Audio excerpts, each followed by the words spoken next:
everybody. Welcome to Mrs. Keep's lessons on Beowulf for the honors class. We are going to be reading Seamus Heaney's Beowulf translation, and we're going to be reading the whole thing. So, if I'm glancing sideways during this video, it's because that's where my book is, and I've got all my notes. See my lovely notes. And monster orange fingernails, just for you. So, we're going to dive in. We discussed the introduction in the previous lesson, and we're going to dive right into the text beginning on page 3. And how this is going to work is just like we would in class. I'm going to read some and then pause and explain. And at some crucial points, I might say, ahem, pause the video, write it in your notes. But at any point, you're welcome to pause the video, come back to it, to help you understand the text. Today, we're going to read from page 3 through to page 17. Okay? All right. Oh, and if you hear any background noise, I'm sitting in my classroom, obviously, and there's a storm raging outside, so you might hear the rain on the roof, which is particularly appropriate for this book. Okay, so to kick off, this is structured as a scope or shope telling a story, so a bard in a mead hall, telling a story to the collected company. And he's got to get their attention. And he starts his story, well, kind of the way a lot of us start our stories, right? When you're telling a story and someone's like, oh, tell me a story, you start off with something like, so, what had happened was, right? That's how this starts. You ready? Here we go. So, the Speardanes in days gone by, and the kings who ruled them, had courage and greatness. We've heard of those princes' heroic campaigns. Okay, so we're starting right out. This is going to be a story about a hero. You probably even know the story. You're going to hear it again because it's that awesome. And now we're going to look at some of those historic kings and what makes a good king and what makes a good leader before we get into the story. Okay, ready? There was Scyld Chieftain, scourge of many tribes, a wrecker of mead benches. Those are literally the benches at which the guys would sit and drink the mead. Rampaging among foes, this terror of the hall troops had come far. A foundling to start with, he would flourish later on as his powers waxed and his worth was proved. In the end, each clan on the outlying coasts beyond the Whale Road had to yield to him and began to pay tribute. That was one good king. So we're laying out from the very beginning of the story, what does it mean to be a good king, right? You might start from nothing. You might start as an orphan, but when you get your power and you can reward those who work for you and other tribes have to pay you tribute, that's a good king. Now we're going to get like his son. Ready? Afterwards, a boy child was born to Scyld, a cub in the yard, a comfort sent by God to that nation. Okay, we're already seeing that like Christianity come in here, right? Okay. He knew that they had told the long times and troubles they'd come through without a leader. So the Lord of life, the glorious Almighty, made this man renowned. Scyld had fathered a famous son. Beow's name was known through the north, and a young prince must be prudent like that, giving freely while his father lives, so that afterwards, in age when fighting starts, steadfast companions will stand by him and hold the line. Behavior that's admired is the path to power among people everywhere. Okay, so we've got two things there, right? We have that basically God saw that Scyld Chieftain was a good king and he gave him a son to be the next king. And so this is like the divine right of kings, right? And we're getting a little lesson in behavior. But we're also getting the feudalism. Yeah? Maybe pause and put this in the notes. That a good king, even before he's king, gives generously to his warriors so that they stick by him when he needs them. Okay. Picking up on page 5. Scyld was still thriving when his time came and he crossed over into the Lord's keeping, so he died young. His warrior band did what he bade them when he laid down the law among the Danes. They shouldered him out to the sea's flood, the chief they revered who had long ruled them. A ring-whirled prow rode in the harbor, ice-clad, outbound, a craft for a prince. They stretched their beloved lord in his boat, laid out by the mast amidships the great ring-giver. Far-fetched treasures were piled upon him, and precious gear. I've never heard before of a ship so well furbished, with battle tackle, bladed weapons, and coats of mail. The mast treasure was loaded on top of him. It would travel far on out into the ocean's sway. They decked his body no less bountifully with offerings than those first ones did who cast him away when he was a child and launched him alone out over the waves. And they set a gold standard up, standard's the flag, up high above his head and let him drift to wind and tide, bewailing him and mourning their loss. No man can tell, no wise man in hall or weathered veteran knows for certain who salvaged that load. Okay, so if you've seen Lord of the Rings, this should sound kind of familiar, right? And that's not a coincidence, because J.R.R. Tolkien was a major translator of this poem and very, very much all about the Anglo-Saxon poetry and Beowulf in particular. So a lot of this stuff is going to sound familiar. Oh, there's the thunder. So this is the funeral for Scyld, and we're seeing, like, what do these funeral rites look like? Okay, then it fell to Beo to keep the forts. So we've had Scyld chafing, and now we have his son. He was well regarded and ruled the Danes for a long time after his father took leave of his life on earth. And then his heir, the great Healfdene, held sway for as long as he lived, their elder and warlord. He was 4 times a father, this fighter prince. One by one they entered the world. Heorot, Hrothgar, the good Helga, and a daughter, I've heard, who was Olna's queen, a balm in bed to the battle-scarred Swede. Yeah, okay, great. So the one character we don't remember the name of married that guy, and she was very good in bed. Okay, that's definitely how I want her to be remembered. Way to go there, Beowulf. Okay, so we're getting basically a genealogy here, right? Now, the second guy they mentioned of those 4 children, Hrothgar, he's going to be the king in this story. So we're about halfway down page 7. The fortunes of war favored Hrothgar. Friends and kinsmen flocked to his ranks, young followers, a force that grew to be a mighty army. So his mind turned to hall building. Well, because if you're going to have this big army, you need a place for them to be, to celebrate together, right? To eat together, to be safe, to sleep, right? So we need a big hall. He handed down orders for men to work on a great mead hall meant to be a wonder of the world forever.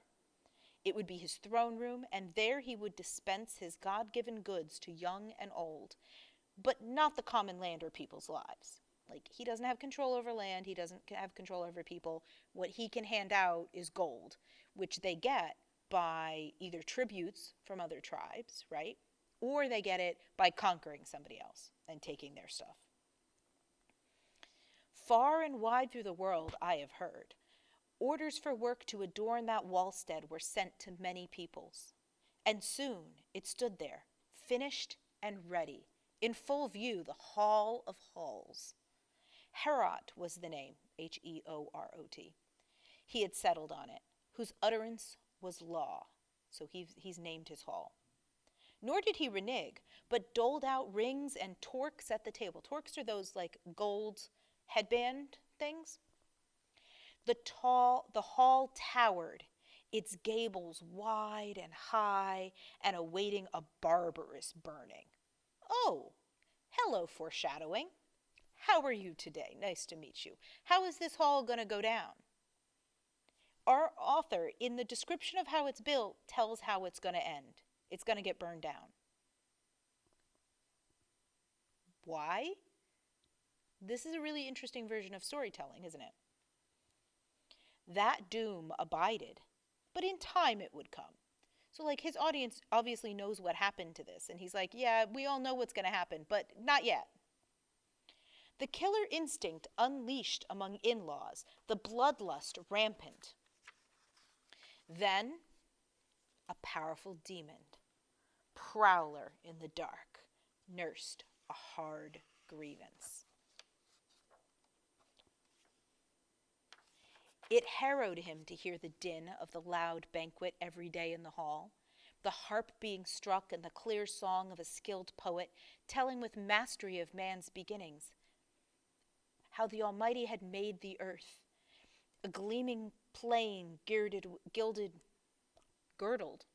the word is girdled, a gleaming plain girdled with waters. In his splendor he set the sun and the moon to be earth's lamplight, lanterns for men, and filled the broad lap of the world with branches and leaves, and quickened life in every other thing that moved. Okay, now we did something really interesting here, right? We've been following the line of kings. Then he built this great hall. We hear how wonderful it is. We hear how it's going to end, but not yet. And then suddenly, there's this demon character, and he hates the noise that's coming out of this hall. And he particularly hates it because they're singing about the creation of the world and how wonderful God is. And we're going to find out why this is a problem for this demon. Okay, we're halfway down page 9. So times were pleasant for the people there, until finally one, a fiend out of hell, began to work his evil in the world. Grendel was the name of this grim demon, haunting the marshes, marauding round the heath and the desolate fens. He had dwelt for a time in misery among the banished monsters, Cain's clan, whom the Creator had outlawed and condemned as outcasts. For the killing of Abel, the eternal Lord had exacted a price. Cain got no good from committing that murder because the Almighty had made him anathema, and out of the curse of his exile there sprang ogres and elves and evil phantoms and giants too, who strove with God time and again until he gave them their reward. Okay, so here is the backstory of Grendel, just like we got the backstory of the king, and why Grendel hates all this praising of God that's happening in the hall, right? Grendel is a descendant of Cain. Now, if you remember your Old Testament, right, you've got Adam and Eve, yeah, and they're kicked out of the Garden of Eden, and they're exiled. And then they have two sons, Cain and Abel. And Cain kills Abel. And as punishment, God exiles Cain. Well, in this story, in this version of the story, and you can see that the depth that Christianity is being interwoven here with the pagan ideas of monsters and demons, that all these horrible beasties that are out there and demons and evil stuff, it's all descendants of Cain. Monsters and giants, all descendants of Cain. And they all hate God because God banished them. And anything that God does is just like to them. Okay, so picking up at the bottom of 9 here. So Grendel hates these guys up in the hall in Heorot, and he's got to do something about it. So after nightfall, Grendel set out for the lofty house to see how the Ringdanes were settling into it after their drink. And there he came upon them, a company of the best, asleep from their feasting, insensible to pain and human sorrow. Suddenly then, the god-cursed brute was creating havoc. Greedy and grim, he grabbed 30 men from their resting places and rushed to his lair, flushed up and inflamed from the raid, blundering back with the butchered corpses. Ooh. We go from this like sneaking creature to suddenly like berserker, right? And he's got to be huge if he can grab 30 men. And he's dragged their bodies, kidnapped them, well, killed them, and dragged their bodies back to his cave. It's a horror story. Then, as dawn brightened and the day broke, Grendel's powers of destruction were plain. Their wassail was over. They wept to heaven and mourned under mourning. Isn't that a great phrase, that they mourned under mourning? Their mighty prince, the storied leader, sat stricken and helpless, humiliated by the loss of his guard, bewildered and stunned, staring aghast at the demon's trail in deep distress. He was numb with grief, but got no respite, for one night later, merciless Grendel struck again with more gruesome murders. Okay, so here's this king powerless to help his people, humiliated because this monster just came into his safe space and killed people and stole their bodies, and there's nothing he can do about it. And to make it worse, Grendel does it again the next night. Malignant by nature, he never showed remorse. It was easy then to meet with a man shifting himself to a safer distance, to bed in the bothies, for who could be blind to the evidence of his eyes, the obviousness of that hell-watcher's hate? Whoever escaped kept a weather eye open and moved away.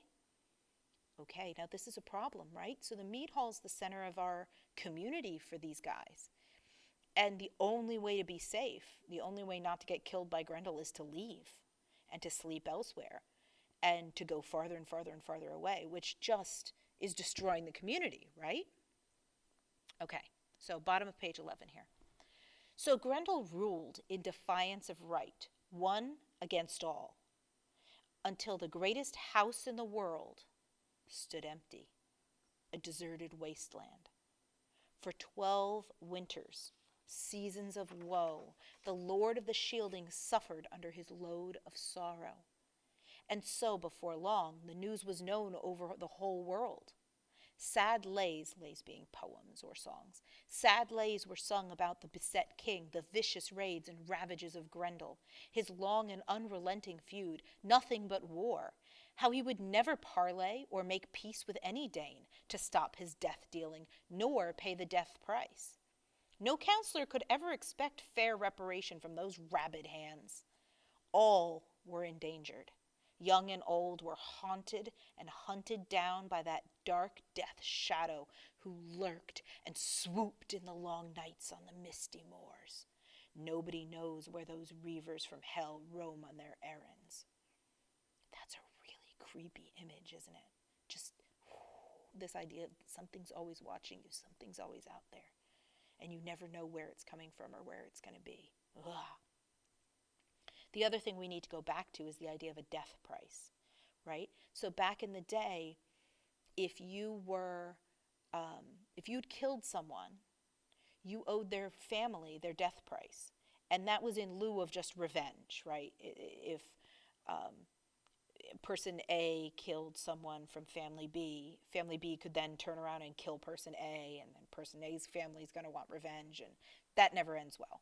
But if they could pay the death price, then that revenge cycle ends.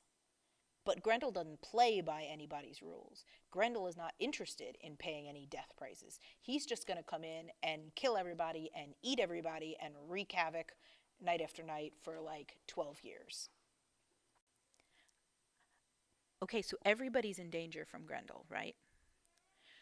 So Grendel waged his lonely war, inflicting constant cruelties on the people, atrocious hurt. He took over Heorot, haunting the glittering hall after dark. Oh, isn't that good? That this hall is empty and abandoned all day long, but at night Grendel haunts it. Oh, it's just so good. Okay. But the throne itself, the treasure seat, he was kept from approaching. He was the Lord's outcast. Okay, but so why can't he touch the throne? Why can't he just sit on the throne? Because the king is appointed by God, right? And Grendel is an outcast and rejected by God, so he is prevented from going anywhere near the throne. So there's like this one special place he can't even touch. These were hard times, heartbreaking for the Prince of the Shieldings. Powerful counselors, the highest in the land, would offer advice, plotting how best the bold defenders might resist and beat off sudden attacks. Sometimes at pagan shrines they vowed offerings to idols, swore oaths that the killer of souls might come to their aid and save the people. That was their way. Okay, remember I said about the blend of paganism or polytheism and Christianity? Here, they are so desperate for help. They are going to their old gods and their old shrines and making sacrifices and asking for help. And the poet um, joins the idea of an old god to the idea of a devil. So basically, like when you're worshiping the pagan gods, you're worshiping the devil. Like he joins those ideas and he's like, they didn't know any better, but you should. Okay. So, top of page 15. Their heathenish hope, deep in their hearts, they remembered hell. The Almighty Judge of good deeds and bad, the Lord God, head of heavens, and high King of the world, was unknown to them. Oh, cursed is he who in the time of trouble has to thrust his soul into the fire's embrace. Forfeiting help, he has nowhere to turn. But blessed is he who after death can approach the Lord and find friendship in the Father's embrace. Okay, this is a little bit weird, right? Like, if the king is appointed by God, then how do they not know God? And so the idea here that the poet is trying to say is, okay, yeah, they're pagan people and they don't really know God, but God still is running their lives even though they don't know it. And lucky are they who understand God and come to him, right? Um, and think of it this way. Have you ever watched like a movie or a TV show with an older relative who's very religious and they turn everything into a religious lesson, right? That's what this poet is doing here. Like he's interrupting his story for a religious lesson. Now we're going to come back to middle of page 15.